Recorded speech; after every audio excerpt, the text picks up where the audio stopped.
اسرائیل پر Hamas کے 7 اکتوبر کے حملے نے بہت کچھ بدل دیا۔ اس حملے کی شفاف ویڈیوز اور تصاویر نے امریکہ میں لوگوں کو ہلا کر رکھ دیا۔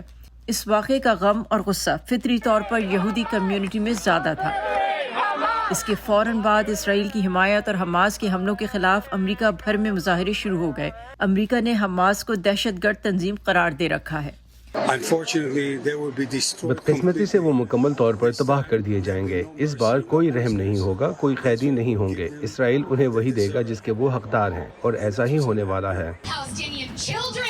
اسرائیل کی غزہ میں حماس کے خلاف جوابی کارروائی شروع ہونے کے ساتھ ہی امریکی مسلمانوں اور عام امریکیوں کی جانب سے امریکہ بھر میں فلسطینیوں سے اظہار ہمدردی اور اسرائیل کی مذمت کے لیے بھی مظاہرے ہوئے۔ ان مظاہرین میں امریکی یہودیوں کے 2 گروپس جوئش وائس فار پیس اور اف ناٹ ناؤ نمایاں تھے۔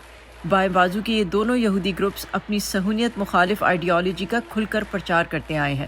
زیادہ تر یہودی جنگ بندی چاہتے ہیں، اور ہم یہاں یہی مطالبہ کرنے کے لیے موجود ہیں۔ تاہم اینٹی ڈیفیمیشن لیگ جیسی امریکی یہودیوں کی دیگر تنظیموں نے ان مظاہروں کو یہ کہہ کر نظر انداز کر دیا ہے کہ یہ گروپ تمام یہودی کمیونٹی کی نمائندگی نہیں کرتے۔ ڈاکٹر جیروم سیگل کئی دہائیوں سے عالمی سطح پر فلسطین اور اسرائیل کے درمیان امن کی کوششوں کا حصہ رہے ہیں اور آلو برانچ فرام پیلسٹائن نام کی کتاب کے مصنف ہیں۔ وہ کہتے ہیں امریکی یہودی مذہبی رجحان کے حوالے سے 4 گروپس میں منقسم ہے۔ ریفارم جو سب سے بڑا گروپ ہے، پھر قدامت پسند یہودی ہیں، اور پھر آرتھوڈاکس یہودی جو سب سے چھوٹا ہے۔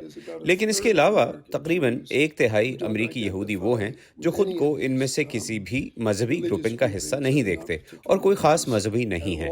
وہ بائیں جانب سب سے زیادہ جھکاؤ رکھنے والا گروپ ہیں۔ صہیونیت پر جس طرح اس وقت عمل ہو رہا ہے، میرے خیال میں یہودی مذہب کی ان اخلاقی تعلیمات کے بالکل خلاف ہے جو تمام لوگوں کی زندگی کو اہمیت دیتا ہے، معصوموں کے قتل اور اجتماعی سزا کی مذمت کرتا ہے، انصاف پر اصرار کرتا ہے۔ ڈاکٹر سیگل کہتے ہیں 7 اکتوبر سے پہلے تک اسرائیل اور فلسطین تنازع سے متعلق پولز اور سرویز میں تمام امریکی یہودی گروپس کی مجموعی طور پر آراء ایک دوسرے سے مختلف تھیں۔ یہ سوال کہ امریکی یہودی خود کو اسرائیلی ریاست سے کتنا جڑا محسوس کرتے ہیں۔ ڈاکٹر سیگل کی رائے میں امریکی یہودی کمیونٹی میں مختلف عمر کے گروپس میں اس پر واضح تقسیم موجود ہے جو بڑھ رہی ہے۔ امریکی یہودیوں کی پرانی نسل اسرائیل کے ساتھ زیادہ مضبوط شناخت محسوس کرتی ہے۔ وہ اسرائیل کو اپنی شناخت کا اور اپنے یہودی ہونے کی شناخت کا اہم حصہ مانتی ہے۔ جب آپ دوسری طرف دیکھتے ہیں، مثال کے طور پر ان یہودیوں کی طرف جن کی مذہبی وابستگی نہیں، جو کم عمر بھی ہیں، تو آپ کو پتہ چلتا ہے کہ ان کی اکثریت اسرائیل کے ساتھ کوئی زیادہ مضبوط وابستگی محسوس نہیں کرتی۔ ان کے مطابق اسرائیل کو اپنے دفاعی رد عمل میں لامحدود چھوٹ نہ دینے کی بھی بڑی حمایت موجود ہے۔ پیو ریسرچ کے ایک پول کے مطابق لگ بھگ 70% امریکی یہودی آزاد خیال اور ترقی پسند ہیں۔